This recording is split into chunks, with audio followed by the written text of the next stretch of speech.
खूबसूरत सा ग्राउंड हमने भी सजा कर रखा है। अब जरा पूरा मामला समझा दीजिए। क्या ये बात सच है कि विराट के वर्ल्ड कप खेलने पर भी सवाल है, और अगर हाँ तो क्या ये सच नहीं है कि पिछले वर्ल्ड कप में दुनिया भर की टीमों में सबसे ज्यादा रन विराट के ही थे? बिल्कुल, और आंकड़ों के जरिए आप देख भी सकती हैं। दरअसल हुआ क्या ना, भारत 2 वर्ल्ड T20 लगातार हार गया। 21 में विराट कप्तान थे, 22 में आपको याद होगा रोहित शर्मा कप्तान थे। हालांकि ये विराट के आंकड़े हैं, विराट ने उस टूर्नामेंट में सबसे ज्यादा रन बनाए थे। पाकिस्तान के खिलाफ वो पारी भी आपको याद होगी, लेकिन उसके बाद ऐसा लगा कि भारत थोड़ा आगे जाना चाहता है, शायद नए खिलाड़ियों को आजमाना चाहता है। लेकिन उसके बाद क्या हुआ कि रोहित शर्मा भी वापस आ गए और विराट कोहली भी वापस आ गए। हालांकि ये कहा जा रहा था कि यार रोहित के लिए तो जगह बनती है, क्या विराट को लेकर जाएं कल की पारी, और उसके बाद जाकर जैसे उन्होंने कहा कि भाई मुझे सिर्फ क्रिकेट प्रमोट करने के लिए मत रखो, मैं तो अभी भी T20 खेल सकता हूं। तो ये आंकड़े ये बताते हैं कि भारत के ना सिर्फ सबसे तजुर्बेकार खिलाड़ी हैं, बल्कि तीनों फॉर्मेट में शायद ना सिर्फ भारत के लिए बल्कि दुनिया में सबसे इफेक्टिव प्लेयर भी वही रहे हैं। आईपीएल में भी अगर आप इनके रिकॉर्ड्स पर नजर डालें तो चित्रा आपको अंदाजा हो जाता है उन्होंने कितने रन बनाए। सवाल थोड़ा सा था उनकी स्ट्राइक रेट को लेकर, जैसे आपकी सियासत में भी होता है ना कि कितनी सीटों पर कितनी जीत, स्ट्राइक रेट, तो क्रिकेट में भी दरअसल इसी तरह की बात होती है कि आपका स्ट्राइक रेट क्या है, यानी कि आप 100 गेंद अगर बैटिंग करते हैं तो कितने रन बनाते हैं। ये बहुत इंपॉर्टेंट बात आपकी ओर से कही गई है। तो आपने देख लिया है क्या कहते हैं रिकॉर्ड। फिलहाल इस देश में क्रिकेट और राजनीति दो ही विक्रांत ऐसे विषय हैं जिन पर गली नुक्कड़ चौक चौराहों से लेकर वीवीआईपी लोगों के उठने बैठने वाली जगहों तक खूब चर्चा होती है। क्रिकेट और राजनीति दोनों की ही खास बात यह है कि दोनों में नॉन प्लेइंग कैप्टन की भूमिका बिल्कुल नहीं होती। मगर राजनीति में आम आदमी पार्टी के कैप्टन अरविंद केजरीवाल ईडी की हिरासत में कैप्टनसी करना चाहते हैं।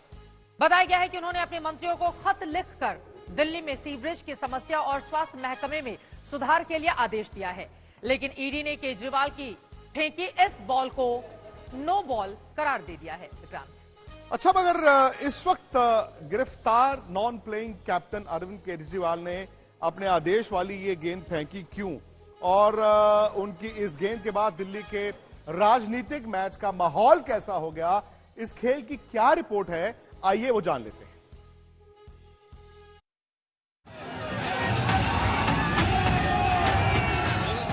दो टीमों के समर्थकों की ये सीधी लड़ाई है। एक तरफ बीजेपी टीम के समर्थक आम आदमी पार्टी के कैप्टन अरविंद केजरीवाल के इस्तीफे की मांग कर रहे हैं, दूसरी ओर आम आदमी पार्टी के समर्थक केजरीवाल की गिरफ्तारी का विरोध कर रहे हैं। पहले बीजेपी वालों का खेल देखिए। दूसरी तरफ आम आदमी पार्टी के समर्थकों ने भी ठान लिया था कि खेल के नियमों के विरुद्ध वो बैटिंग करेंगे।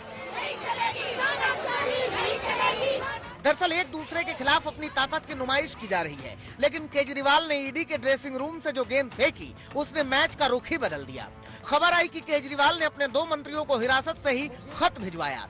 इस खत में लिखा था कि स्वास्थ्य विभाग में सुधार हो, सीवरेज की समस्या खत्म हो। ईडी की हिरासत से मुझे बतौर जल मंत्री डायरेक्शंस भेजी हैं, आदेश भेजा है।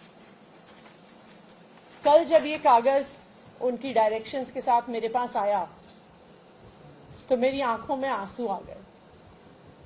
मैंने सोचा कि कौन ऐसा व्यक्ति है जो इतनी विकट परिस्थिति में, जो अपने बारे में ना सोचकर दिल्ली वालों के बारे में सोच रहा है। दिल्ली के जल मंत्री को ये नहीं पता था कि दिल्ली का सीवरेज और जल बंद पड़ा है, लेकिन केजरीवाल को ईडी कस्टडी में पता था।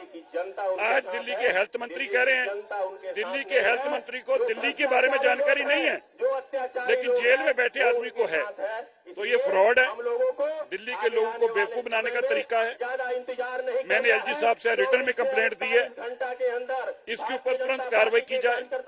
परसों जो चिट्ठी दिखाई थी वो चिट्ठी फोर्ज है, फैब्रिकेटेड है, क्रिमिनल कॉन्स्पिरेसी है, उसके ऊपर मुकदमा दर्ज किया जाए, आतिशी जी के ऊपर कार्रवाई की जाए। आतिशी जी को ऐसी चिट्ठी इलीगल मुख्यमंत्री के दफ्तर को इस्तेमाल करके प्रोड्यूस करने में बर्खास्त किया जाए। जेल में रहते हुए ही ऑर्डर पास किया है। मनजिंदर सिरसा ही वो खिलाड़ी हैं जिन्होंने दिल्ली के रेफरी उपराज्यपाल से शिकायत की है कि केजरीवाल की चिट्ठी फर्जी है। ईडी ने भी कह दिया कि हिरासत के दौरान ईडी मुख्यालय में सरकारी फाइलों को लाने पर रोक है। हिरासत में रहते हुए केजरीवाल से कोई हस्ताक्षर नहीं लिया गया है। अब बीजेपी की नो बॉल मिली तो फ्री हिट तो बनती थी, मगर आम आदमी पार्टी ने भी फील्डिंग तगड़ी लगा रखी थी। हमारे अरविंद केजरीवाल जी ऐसे मुख्यमंत्री हैं, ऐसी मिट्टी के बने हैं कि वहां ईडी की हिरासत में भी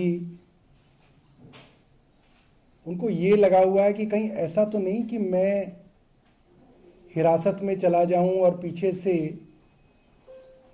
दिल्ली के लोगों की परेशानियां बढ़ जाएं। पुलिस अपना काम करे, लेकिन केजरीवाल का इस्तीफा लेकर रहेंगे। केजरीवाल को इस्तीफा देना होगा, केजरीवाल को इस्तीफा देना होगा। तमाम तरह के दावों के बीच कल एक अहम मैच है, जब दिल्ली हाईकोर्ट में केजरीवाल की गिरफ्तारी के खिलाफ याचिका पर सुनवाई होगी। दिल्ली से पंकज जैन, राम किंकर सिंह और आशुतोष के साथ आज तक ब्यूरो।